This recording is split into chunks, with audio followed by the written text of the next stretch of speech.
Welcome to this week's episode of Lagnapod. I am your host, Rob Holbert, and here on a post-election Wednesday recording, I've got, who's with us? Ashley Trice. Grant McLaughlin. I'm Scott Johnson. Kyle Hemrick. Tommy Hicks. I say that like I can't see y'all. I see y'all. A pretty interesting election last night, the primaries. Any thoughts, Ashley?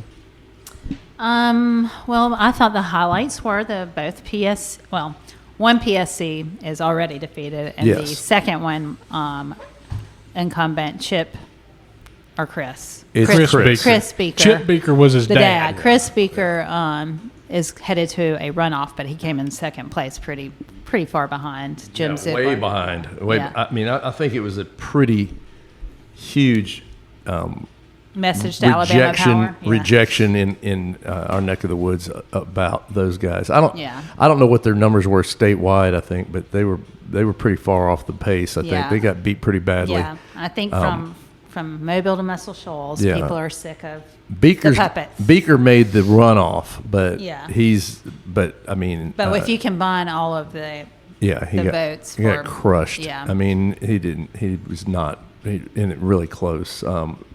Ziegler may be back in the PSC. Which was where he started his career. Yes. When he was in his 20s, I think. He was I on know the he'll drive them PSC. crazy, so it'll be worth that. He will drive them crazy. And then the sheriff, Matt, what was his name? He's Matt the one. Gentry. Matt Gentry, yes. Sheriff of Coleman County. Yeah, and he beat Jeremy Oden. So, handily, yeah. Yeah, very, very badly. And I mean, he beat him like a suspect. I thought Paul Burch was going to. I mean, I thought he was going to win, but he won by even a wider margin than I thought he was. I said 35%. I thought that Prine would the best Prine would do is 35%, and what did he get? 27%, Yeah, something like that. Prime time is kind of maybe it's over. Past time. Don't look at this as a loss. Look at this as we get continued prime time. But I think prime time may be fading. It is. The other one, I guess, sort of. Although I called this yesterday, you called was it? The Senate race. With the Barry Moore, he had a pretty commanding lead, but everyone assumed Steve Marshall would be in the runoff with them, but it's the relative newcomer Jared Hudson. You're closing your eyes and looking really dreamily. What's going on? Why wouldn't you talk about Jared Hudson? I said if we were electing the hottest one, it would be him. Yeah. I mean, he definitely. And then we were only judging on looks, and then I said we'd have the two hottest senators in the United States. We would. The Alabama senators would be the best looking, right? We would have Katie Britt and him. And Jared Hudson, or as we're calling him, Studson. Hudson. Jared Studson. Yeah. I personally liked his marksmanship when He's he was a shooting the power bills. That's right. Yes. Yeah. He was the guy shooting the power bills. Yes. Yeah. But anyway, so old Studson and Barry Moore are going to go to the runoff. I think he's gonna be a really tough out for Barry. I think that's going to be tough. Barry's got the coveted Trump endorsement. Oh, this is the year of the Navy SEAL. I think this is it. I think it's definitely the year of the Navy SEAL. People love a rugged warrior. They love the Navy SEAL. Especially the ladies. Yes, the ladies love the rugged warrior. One maybe in this room. Sniper too is really hot. Ashley was pulling him up yesterday, and look at those guns. Look at his. And I'm not a guns person. Look at his crow's feet on his. I'm talking about the muscles, not we're talking about sniper guns. Yeah, we're talking about his hooks, but not his actual sniper rifle. But which that also sounds like a euphemism as well. I don't make my votes based on that, but I'm just saying if you were. If one were. If you were making your vote. If one were to make a choice based upon overall good looks, he's definitely he's a handsome man. As far as political candidates go, yes. he's easier to look at than some, I mean, certainly. I'm very happy to see. I mean, of course, I just take delight in the ones that I did not want, like Steve Marshall. So glad he's out. Yeah. That guy. Waste of time, in my opinion, and I'm glad to see him out. Glad to see the PSC people get beat. The ones I was a little surprised over Matt Simpson. Very surprised at Matt Simpson. I really thought he would just waltz into that. I think Baldwin He lost County is by 150 votes. Yeah. I think Baldwin County is much poorer for having lost him. I think he was a good rep. I thought so. I thought he worked really hard. He always answered questions. Yeah. And I think he voted his conscience. But I do believe that his efforts to overhaul the ethics commission were mischaracterized to the point where it was used against him. It became a poison pill for him. Absolutely. Which will probably no one will try to do it, and it desperately needs it. Well, he took he was the guy who was willing to try it, and I think he took a lot of beating because of it, and I think that's why he ended up losing yesterday. But I do think he was a very conscientious rep, and they're gonna. I think what they've got in his place is not going to do nearly as well, but we'll see. And the other one, I thought, who knew the ag commissioner race would be so competitive? That one. Yeah, that's. I'm not a huge Jack Williams fan either, so it didn't bother me to see him lose, even though he's a local guy. But I haven't seen him do very much at all in his time in office. Yeah. So. Greg Albritton is out too. That was a surpriser as well. Senate. Yeah, as much support as he's had from the Porch Creek Indians to have lost yesterday, and then there were some pretty interesting races, pretty good races. Baldwin had a lot of really tight races. I think the sheriff's race was that was the marquee race. I think. Yeah, obviously, a lot of people would say that was the most interesting race. That was the biggest one, and Anthony Lowry pulled out. Not really. I think he had over 51%. Matt had in the 49%, and that's kind of tight. That's really tight. It is tight, and I really wonder if McKenzie's issue last week of going and inquiring about his daughter getting a job with the county bit him on the butt. I don't think it helped him. We'll never know. I don't think it helped him. Yeah, well, a couple of his colleagues on the commission sure had choice words for him. They weren't happy. They wouldn't have done it. Yeah. Including some of the candidates who were running for his seat. Yeah. And then you had Jeb Ball lose. Jeb Ball, who is the chairman of the commission. Incumbent. Yeah. And he lost to a relatively, political unknown Richard Cox. He ran for office, I think, 20 years ago. Yeah. And he outpaced him pretty handedly. A lot of people would say Jeb was just really slow in responding to the whole Stockton solar situation. I think this was the solar panel. This was the solar panel consensus vote on this. I think that's to me. This was all about solar. Yeah, it's all about the solar panels. Solar panels. Anyway, I think that's what it's about. I don't know if y'all saw this, but across the state, Wandalyn Gavan lost her seat. Yeah. I hate to see that. She's hysterical. And then Mo Brooks tried to get his old seat back and was unsuccessful. That was a dirty race, too. There was a lot of mud thrown in that one. Yeah. Speaking of dirty races, that was another. The Matt Simpson race was pretty dirty. They really hammered him a lot.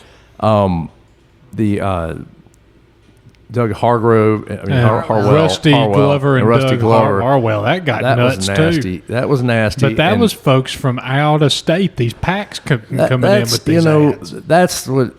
That's one of those things that I think Harwell came out and said, "Hey, I can't control this," but But it took him a minute to do that. Those ads were running for took him a while, and it was. I think when he started getting some heat from it, that's when he. Yeah, I think that probably is. That was probably his undoing in many ways. No, I think that is 100% because that district is Sims and that area, and there's it's like a small town, and everybody knows each other. To portray Rusty Glover as some sort of a criminal, and come on, and everybody likes Rusty. Yeah, he's a nice guy, and you may not agree with everything he does politically, but it's not. That they went way out. The scene in the ad where his mouth is wide open, like he looks like he's about to bite somebody or something. If you're a politician, you really have to worry worry about, like, is there any way that you can avoid ever having a picture taken of yourself with your mouth open or your hair's not right or whatever? Well, I think that was like a YouTube video, yeah. Where they waited until he was speaking. Sure. Paused it. Yeah. Zoomed. Yeah, that happens, but it's that was one that was it got pretty dirty, but I was actually glad to see Rusty win that, just really strictly because of the nastiness of the campaign, and it is nice to see sometimes that does not work. Yeah, hopefully it teaches people a lesson. Like then the thing over the Baldwin, the judges races in Baldwin, the two judges races, that was an interesting one from the standpoint that the sitting judges have just gone completely overboard in trying to get two candidates elected, and it didn't work completely. No, it did not work completely. It almost backfired completely, actually. I mean, it would have been pretty interesting to see it backfire. But over in the district court race, Blackburn squeaked out a win. Grant Blackburn squeaked out a win over Liam Scully. That's right. But I mean, that's a narrow one. It was like less than 100 votes, wasn't it, or right around 100 votes? It was over 100. It was over 100. I think it was close to around 200 votes. Yeah. But there were only around 100 ballots left to count. Yeah.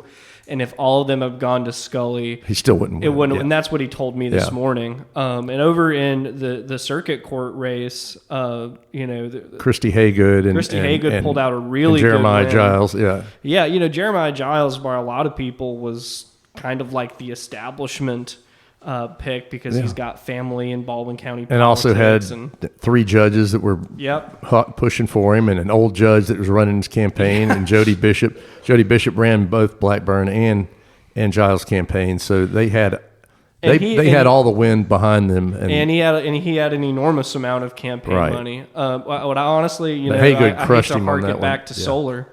Yeah. But he is related to Billy Joe, and he talked about that a lot. And she herself did win her race pretty handedly, but it's kind of a coin toss whether or not your relation to the Baldwin County Commission is going to get you elected. Yeah, apparently. I don't know. I still think that probably with both of those, that having all that those judges coming out for them, I don't think it was a helpful one.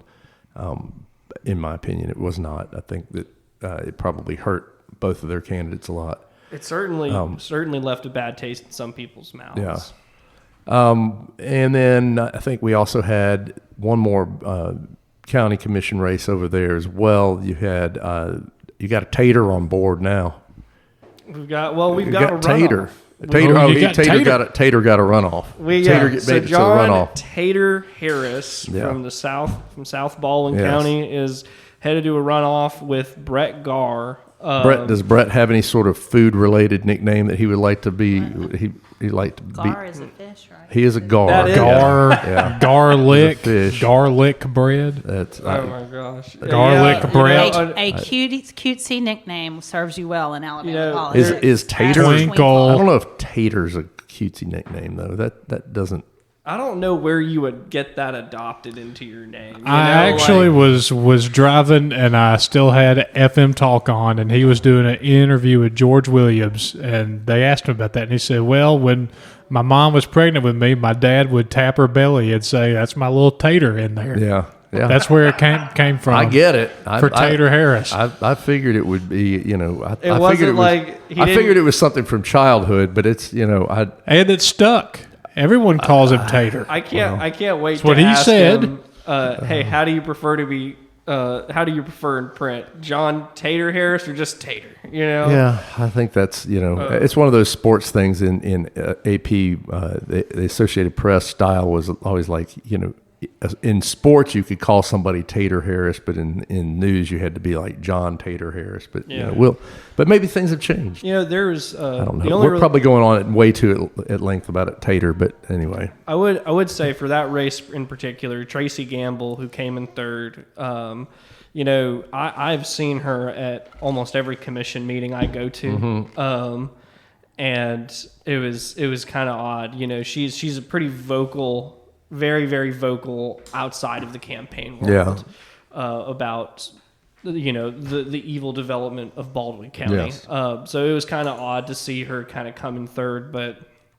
Well, another one that is talking about loud outside the political arena was the erstwhile journalist. I'm doing air quotes. Whitney Scarpacci or whatever her name is. That she was running for school board. Whitney, she got kind of pounded on. Yeah, her. 2 weeks ago, very well Whitney Scarpacci was the heir apparent to the open Baldwin County Board of Education seat. Yeah, I would not have thought she came in where she came in so far behind from Jason Warner as she did. For those of you who don't know, I also cover Baldwin County Board of Education. Jason's come under a huge amount of fire for his just supporting the former administration with Eddie Tyler as adamantly as he has, and Whitney has made her name criticizing that administration and Jason. And he absolutely stomped her. I mean, he got 2/3 of the overall vote. It wasn't close, and it wasn't even close. I think she's one that I don't want to get too far off subject. It's one of those things where I don't blame people for wanting to be journalists or start citizen journalism. I'm not against citizen journalism, but if you're running for public office and then calling yourself a journalist, I can't get into that. But anyway, we'll move on. Certainly a boundary we're not allowed to cross. No, not generally, I don't think. From the state side, the governor's race, we're, no real surprises there, right? No surprises. Actually, I was talking to Kyle, and we were kind of putting the odds at Tuberville plus 80, and he blew that out of the water. He went at plus 85 or minus 85, however the betting odds do it. But that's wild. Actually, I am surprised Ken McFeeters, the guy that was challenging him on the Republican ballot with his ballot access to Tuberville. A lot of criticism there, but McFeeters got 50,000 votes. Yeah, that's really bad. Yeah, I did not expect him to get 10%. That was crazy. On the Democratic side, Doug Jones, easily walked away without a runoff, and that was a 7-man race. So he obviously has a lot of name recognition, and it's going to be 2020 redo between Tuberville and Doug Jones. Obviously, I think it's going to primarily play out in court. I understand there's probably going to be a lawsuit in the next week. So you think that we're going to see Doug Jones' camp go after this whole residency issue? Yeah, I'm very confident that's going to happen as soon as the results are certified. Yeah, because then he has standing to file a lawsuit. So McFeeters had one news agency called it a half-baked attempt. Yes. At challenging Tuberville in court, that got pretty much just smacked down the night before. I wonder if there'll be a real effort to look at that. As I understand it, if the party has say over this, do they have in the party is just let's just say that the party is blatantly disregarding that he probably did not live here for 7 years. We can stop saying probably. Scott has proven he didn't live here. We all know. I think every person who lives in this state. I think Scott has proven it. Yes, I don't think it's even. Knows he did not live here for 7 years. Yeah. But if the party does nothing about it, is there anything the court can do to the party? What I understand the Doug Jones legal argument to be is they're going to couch it in a way where they've got a shot in court. Now, there's a lot of arguments that they raised these. The Republican Party raised these in the McFeeters lawsuit, kind of giving a preview probably of what they were going to argue. Is that the parties have jurisdiction, the courts don't. Now, if this becomes there is a line of argument that says that the courts can do it. And it's probably going to be these legal theories and arguments, but I don't really understand the words right off the top of my head. But they think there's an avenue. I see. Okay. And because state law does require these requirements: 7 years of residency, a certain age. So once you become a candidate on the general election ballot, they believe that there's an argument there. If it becomes a post-election issue, that gets even weirder, because then it becomes you don't have a trial before a court or a jury. You have a trial before the legislature. And that would be very weird and probably not, nothing that would go in. Is that something that's codified by law? Is that, or just something that somebody is that's their legal, opinion of that? Or is that something that the law actually says if there's a question of residency or something like that after the fact, the legislature is going to have a trial? Yeah. It's in the Constitution. I wonder if this has ever happened before. I don't know. Now there was a Alabama representative, David Cole, up in North Alabama recently, who had a residency issue and was actually made to, during this same kind of argument, disagreement, not living in his district, he actually did have to provide evidence. Yeah. He actually got convicted, I believe, for a voter fraud or something. Yeah, I think I remember that. There was like a state senate or a state house. His last name's district Cole. difference. Basically, the analysis that's floating around right now is that that's basically a test run. Test People case can look for at this, that. So,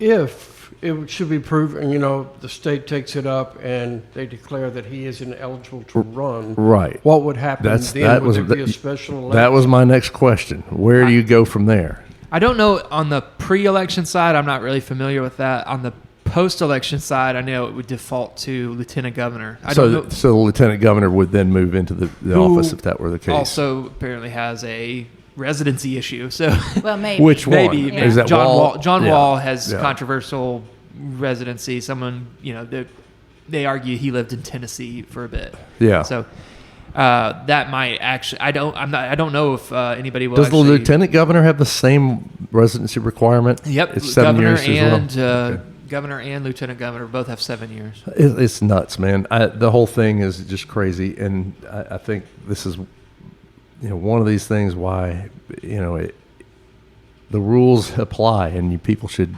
really, should really uphold the rules, and people shouldn't run for office if they don't meet the criterion. But that's where we always get. I think maybe the saddest I was yesterday is to see that there's not going to be Thirsty Thursdays at the governor's mansion. Jamel Brown, no brunch with the governor on Sunday. There's not going to be any.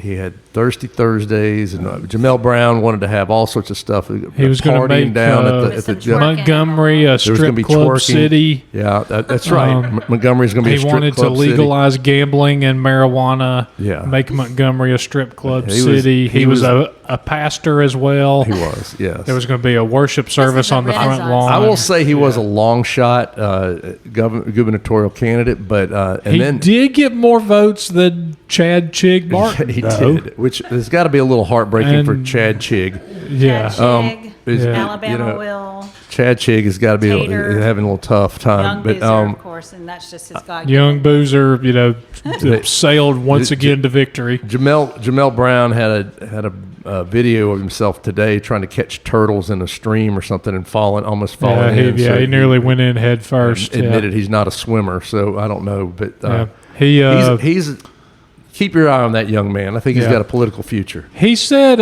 he's not going to make an endorsement in the governor's race, and that he wants his supporters to write him in November. Yeah. So he said there was going to be a lot. Stick around. I'm sure Doug Jones is very disappointed. I don't know if he. I think Doug Jones should be shaking in his boots. I don't know if he delivered on his promise to have more ass shaking in his campaign. I think that could have been his problem. He did say there was going to be more of that going on.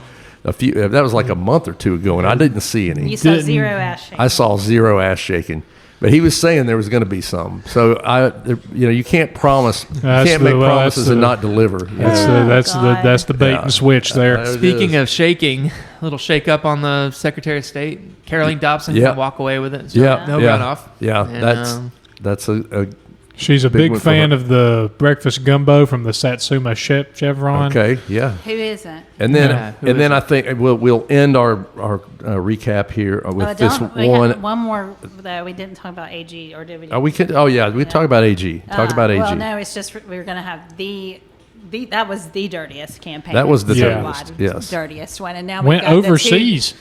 Yes, the Uzbekistan yes. connections. Use Becky Gate. Yes. So I guess we're going to see a good bit more of that. Is Uzbekistan What is happy or not? What was it? You can Allah Akbar your You butt can back to Allah the Middle Akbar. East. Yeah, and he said- also didn't want Mobile to become Mexico or Birmingham to become Right. Baghdad. Yeah. He's that's That's Jay Mitchell, Jay everybody. Mitchell, Just for clarity, Yeah. if you haven't Jay watched Mitchell- the TV lately. Jay Mitchell came pretty far behind on that one. He was not. It looks like Robertson's going to have a She's got easier a good path. lead on that, but he was screaming and hollering, "Bring it on!" yesterday. So Those we'll- campaign commercials kind of felt like he was just checking boxes. He's like, these Yeah. are the Yeah. things Yeah. I gotta say. Get Yeah. these included. Yeah. And Yeah, we're kinda- going to put the illegal immigrants in a look. And Blast them to blast the them, Undertaker. strap them to a chair and blast them. Yeah, and And then at the I don't very even know what and- legal basis there is for and that. at the end of that ad, and I love Jesus. yes, Don't Because forget. that's what Jesus did. I To believe he was forget. probably just alluding to Yellow Mama, but Yellow Mama's been retired. But then of course the last word on it will be then Herman Thomas has made his way back into the fold that is an elected official. He won After 20 years. a race for the Democratic committee. Yeah. It's a sad statement, but the spanking judge is back as an elected official. So well, probably in the least important elected Look, it's- position. it- he you have, it's- but, he yeah. does get He's- to help direct the policy He's for been- the state party he's and been raise money. creeping around the corner for years now, trying to find a way back in. He found a way back in. Yeah. Are those paid positions, by the way? Oh, that would be. A party They would have to be question, paid by the party. Yeah, I just don't know. But, I'm curious. All right. Well, we're going to take a quick break on that and come back and talk a little bit about the cover story, which is it's for Memorial Day, great Memorial Day story that Tommy Hicks put together. We'll be right back.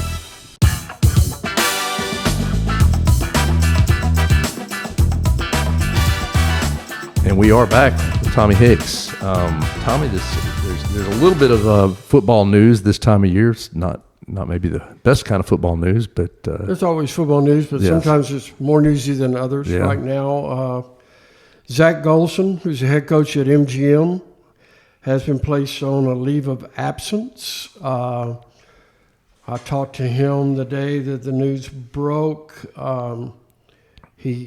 He confirmed that he is on leave, but he would not publicly talk about the reasoning for that. There have been a lot of reports out, all circulating on the fact that MGM has what they call an 8th grade signing kind of thing. It's just Yeah. like a little deal for middle school players making the move up to high school. And apparently at one of these in April that they had in April, according to reports, that some middle schoolers that are not in the MGM district, in their feeder system, attended. There were pictures of them on social media, Yeah. which now becomes are you violating AHSAA recruiting stuff. Yeah. So So he's been placed on leave. You know, there is if you look in the handbook, in the AHSAA handbook, if a coach is found to have violated the recruiting rule, he can be barred from coaching at any AHSAA member school for a year, okay. which would be a big blow Yeah. for MGM. Alex Page, who played at South Alabama, if you remember, he was a good player there, defensive end. He is the defensive coordinator. He's been placed in charge of the program right now. They actually played their spring game Thursday. Okay. How long is he suspended? Do we know? We do not know. It's just apparently the AHSAA is investigating Yeah, okay. this particular case, and as we'll find out in our next story that we discuss, investigations, usually we don't find out what the heck. Well, tell us more about that story. So we've got some a little bit more on the Daphne High cheer coach situation. Yep. Grant had a story a month ago on this. Rachel Jablonski, who is the cheer coach. Yeah. She was relieved of those duties at the school. There were some parents, other supporters of the school that said that there was an alleged incident where she allegedly took part in a lap dance on a competition trip. Yeah, that's right, to Orlando with a student or so a student / cheerleader, apparently gave her a lap dance in a hotel room. I don't know if apparently. Allegedly. Let's say allegedly. Yeah. No, I was going to say that there are a lot of people who say that video. There's allegedly a video that some are saying is not even real. This doesn't exist. Yeah. But yeah, and it was during a cheer trip to Orlando. And all of this, just to put it in context, all of this came out after there were some changes in the program, and they decided to switch from a more, I guess you would call, traditional cheerleading squad to a more a group that was more of the competitive cheerleading. Right. Which, as you know, I know, yes. and lots of parents are discovering there's a big competitive cheer thing where there are state competitions. Right. There are national competitions. Competitive cheer is it's way more like gymnastics and doing and all sorts of stuff. That's the stuff, you see kids flipping all over the place and doing all that. And then, so if you're not into that, if you haven't been doing that, it's hard to just start doing. Yeah. Yes. And so I guess some of the girls. So that affected the members of the cheerleading squad that were elected for this coming year. Yeah. Some members who had been on the team prior did not make this year, the next one, which upset parents, upset students, and then there were claims that this had occurred. So just putting it in context, we don't know what happened, but that's just the context. We do not know. At that point, then somebody complained, said this had happened. So then the Baldwin County Public School System conducted an investigation. Right, is all they will say. Investigation. Now they're saying we cannot. We have concluded our investigation. They have concluded the investigation. She is still employed as a teacher. She's she still will a not teacher. be the coach. Right. But they would not reveal what the investigation, what was discovered during the investigation. Yeah. Which is kind of a tough one if you're on if you're in her position and they're, I guess I would feel like if they weren't firing her for alleged behavior that is, if she's not getting fired, you can kind of read the tea leaves and say, well, maybe she didn't get involved in some kind of sexual harassment situation with a student, then wouldn't it be nice if they would come out and say that, if that's the case? But, I would think just logically, I would think if they had an investigation and found that she had done this, she would probably get canned from her job as a teacher, I would think. But and then talking to Chastity Riddick, who is the communications person for the school system, and she said, look, we can't reveal all of that. And she said we can't even say what the subject matter was, right? Because you're dealing with personnel, of course, decisions and stuff like that. So that's so we know there was an investigation. We know it's completed. We know that she is still employed as a teacher, and we know that she will not be the cheer coach this year. We do know that the new cheer coach will be hired by the new principal. Yes. Will Duncan, I believe, if I'm correct, Dr. Will Duncan, who is currently the Robert Shell Elementary. He takes over on June 1. So that Mr. Comer, who is going out, is going to put that. Let him. He'll get that hot tater right there. Way out. Because there's also some rumors that some of the girls have said if they don't put her back, they're not going to do the cheer thing. It's there's a lot going on there. But there's a lot going on with that. There's a lot going on there. We've got a lot going on with some other sports. Soccer, baseball, golf. May Golf and ball. spring sports. Yes. Hello. Yes. It's a lot. So we've already finished tennis and outdoor track and field, or through for the year. They had their state championships. This week we've got softball is going into regionals. Baseball is going into the quarterfinals. Golf, the sub-states were finished this week. The state tournament will be next week at 3 different locations, including Magnolia Grove will have the 6A, 7A state championships on Monday and Tuesday. And soccer is currently, today was the first day. We know that St. Luke's girls in 4A won their semifinal, so they'll play for it. But there's also been a lot of rain in Huntsville where they're having it, and so that schedule is being moved around. And the forecast is not good this weekend for baseball either, so it's going to be interesting. Looking a little rainy. Yeah. And then I guess also just let's talk a little bit about the Hall of Fame. Yeah, Mobile Sports Hall of Fame. In their 2026 induction class, well, he's really good class. Derek Coleman, former NBA player, will be inducted. Derek Burrows, NFL player, former NFL player. Only Derek's in this class, right? A couple of Dereks. Yeah. And a Joe Nyland. Okay. The AD. You had very nice. Mater, Spring Hill. Very nice. Well, a wonderful man, well deserving. Yes, he's the winningest coach at the University of Mobile in men's basketball, and the second winningest coach at Spring Hill. Yeah. So that's not bad. He was AD at both. Yep. And Eric Gelding, baseball player, is also going into a 4-person class. Kind of interesting. The 2 Dereks and Eric. Yeah. Were all first-round draft picks in their sport. That's so great. That's pretty impressive. That's impressive. When you can throw 3 first-rounders in there and a guy who's been basketball and AD coach at 2 schools in town. So. Yeah, that's awesome. Good stuff.